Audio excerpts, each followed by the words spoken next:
আমি গোটা আম 4টে নিয়েছিলাম, একটা গ্রেটারের সাহায্যে আমগুলোকে আমি ঘষে নিয়েছি পুরো, দেখো এই গ্রেটারটার সাহায্যে। তো আমগুলোকে আমি ভালো করে ঘষে নেওয়ার পরে এখানে 300 মতন চিনি আছে, এখানে আমি মিক্সিতে চিনিটাকে গুঁড়ো করে নিয়েছি।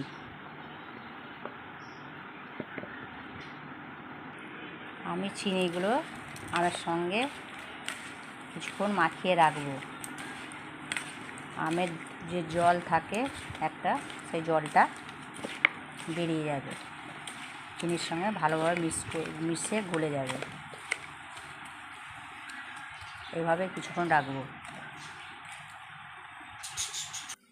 এখানে আমি একটা প্যান কড়াইয়ের মধ্যে 3টে গোটা শুকনো লঙ্কা, একটা এদিকে মশলা তৈরি করে নেবো আচাটাই দেওয়ার জন্য।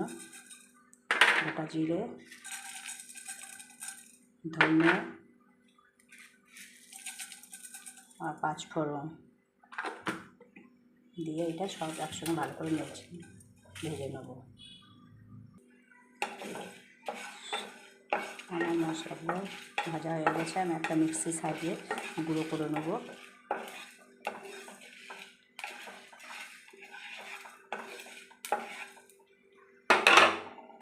ভেজে রাখা মশলাটাকে পেষে নিলাম। এবার আমি একটু হলুদ গুঁড়ো দিলাম, লঙ্কা গুঁড়ো দিলাম, নুন দিলাম,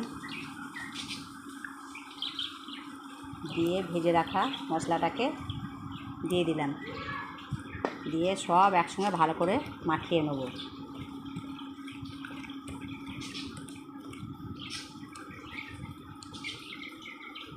ভালো করে সব একসঙ্গে আমি মাখিয়ে নিলাম।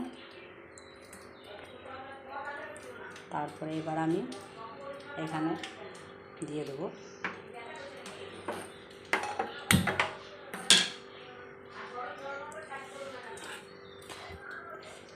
এটা। পুরো 30 মিনিট লাগবে বানাতে, ভালো করে বানাতে হবে আচারটা। 25 থেকে 30 মিনিট লাগবে তৈরি হতে। কড়াইটার মধ্যে লাগলে হবে না, অনবরত নাড়তে হবে ভালোভাবে, নেড়ে নেড়ে ভালো করে তৈরি করে নিতে হবে। এই আচারটা তোমরা 1 বছরের জন্য বানিয়ে রেখে দিতে পারো।